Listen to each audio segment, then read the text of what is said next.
저는 광진예 치과 원장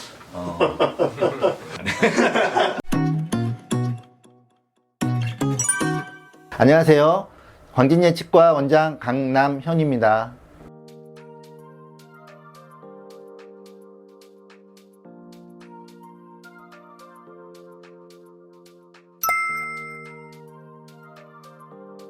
보통 이제 궁금해 하시는 게 보철물의 종류라고 하면 뭐 틀니, 크라운, 브릿지 이런 종류보다는 환자분들이 이제 제일 궁금하게 생각하시는 부분이 크라운을 했을 때 종류로 별로 어떤 것이 제일 재료적인 특성 때문에 어떤 것이 제일 좋은가 이런 질문을 많이 하시거든요.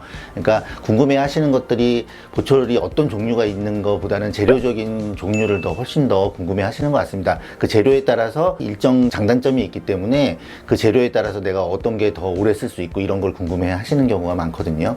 그래서 치과 재료에서는 가장 이제 크게 세 가지로 분류가 되는데 쉽게 설명을 드리면 이제 금속 재료, 우리가 이제 금속 재료가 있고 두 번째는 도자기로 된 재료가 있고요. 세 번째는 금속이랑 도자기를 같이 복합적으로 쓰는 재료가 있습니다. 이제 그거에 각각 장단점이 있는데 제가 이제 환자분들한테 설명하기에는 가장 편하게 설명하는 거는 우리 식기 중에 쇠밥그릇도 있고 사기밥그릇도 있다고 생각을 하거든요. 그렇게 설명을 드립니다. 그래서 일상적인 우리가 식사를 하고 설거지를 하고 사용하실 때는 아무 문제가 없으신데 이제 특수한 경우에 각각의 재료적인 특성 때문에 파절이라든지 아닌 그런 문제가 생깁니다. 그러니까 쉽게 말씀드리면 도자기 같은 경우는 파절이 가능성이 있긴 하지만 그래도 심리적인 부분이 가장 큰 장점이기 때문에 우리가 앞니를 하는데 금속으로 할 수는 없잖아요. 그런 거가 있고 또 어금니 같은 경우는 크게 심리성이 없을 때는 파절의 위험이 없는 금속으로 사용하기도 합니다. 근데 이 재료적인 특성은 각각 어떤 자기의 치료 환경이나 원장님들이랑 상의를 해서 자기가 치료할 수 있는 어떤 환경이나 위치 부분에 따라서 달라지는 거기 때문에 그건 어떤 재료가 내게 꼭 절대적으로 맞고 이런 거보다는 각각 상황이나 형태에 따라서 어떤 상황에 따라서 하시는 게 좋을 것 같습니다. 그렇기 때문에 치과 선생님과 충분히 상의를 하셔서 진행하시는 게 좋을 것 같습니다.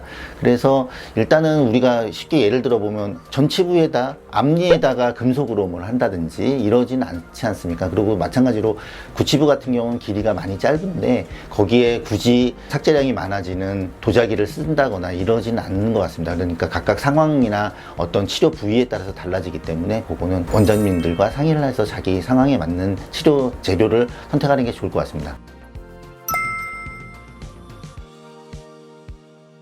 그리고 보철물 수명에 대해서 많이 궁금해들 하세요. 이 치료를 받으면 저희가 얼마나 쓸 수 있을까요? 이런 질문을 많이 하시는데 그 질문에 우리가 연구 논문이나 이런 거를 보면 재료의 수명이 나오긴 합니다. 근데 제가 그런 거를 여쭤볼 때마다 제가 대답하는 거는 1년 쓰신 분이랑 20년 쓰신 분의 평균을 내서 10년이라는 그 수명이 나왔을 때 1년 쓰신 분이나 20년 쓰신 분한테 그 10년이라는 수치가 얼마나 의미가 있는가를 제가 먼저 반문을 하거든요. 그랬을 때 제가 봤을 때는 모든 보철물의 수명이라는 거는 딱히 정해져 있지는 않습니다. 근데 우리가 다만 그걸 연구하고 논문적으로 냈을 때 그런 게 필요한 건데 1대1 상담을 할 때는 그런 게 크게 의미는 없습니다. 근데 이런 걸 여쭤보는 그 심리에는 어떻게 이걸 오래 쓸 수 있을까, 얼마나 쓸 수 있을까, 그리고 내가 이만큼 썼으면 인정이 될까 이런 거, 그다음에 또 반면에 또 그거보다 못 쓰게 되면 이 병원에서 얼마나 이거를 케어를 해줄까 이런 궁금증이 많으신데 그거는 사실 쓰는 재료의 수명이라는 거는 환자의 어떤 상황도 많이 중요하시지만 지금 술자가 얼마나 열심히 잘 했느냐 이런 거에 대해서 그 술자의 실력이나 아니면 재료적인 거에 따라서 이게 수명이 달라질 수 있다고 생각을 많이 하시는 것 같아요. 근데 그거보다는 물론 그것도 중요한 부분이긴 하지만 환자가 어떻게 써가느냐, 그 다음에 이게 기능적으로 계속 기능을 하고 씹어 드시고 하시는 부분이라서 이걸 단순하게 어떻게 정량화하기가 쉽지가 않으시거든요. 그렇기 때문에 수명이라는 거는 제가 봤을 때는 너무 연연하지 않는 게 좋을 것 같습니다. 연연하지 않고 제일 좋고 이상적인 거는 수명이 영구적으로 쓰는 게, 반영구적으로 쓰는 게 제일 좋겠지만 자기도 평생 다 쓰지 못하시잖아요. 쓰는 어떤 환경이라든지 어떤 외부 충격이라든지 저작 습관이라든지 형태에 따라 다 달라지시기 때문에 그거는 너무 연연하시기보다는 내가 이 보철물을 좀 오래 쓰고 싶다 하시면 잘 상담받아서 좋은 재료나 어떤 치료 방법을 결정을 하시고 그 다음에 정기적으로 오셔서 검진 받으시고 양치 잘 하시는 게 훨씬 더 현명한 생각인 것 같습니다. 앞에 영상 잘 보셨나요? 앞으로 저희는 여러분들의 치아 건강을 위해서 열심히 노력하겠습니다. 지금까지 광진제 치과 원장 강남현이었습니다. 감사합니다.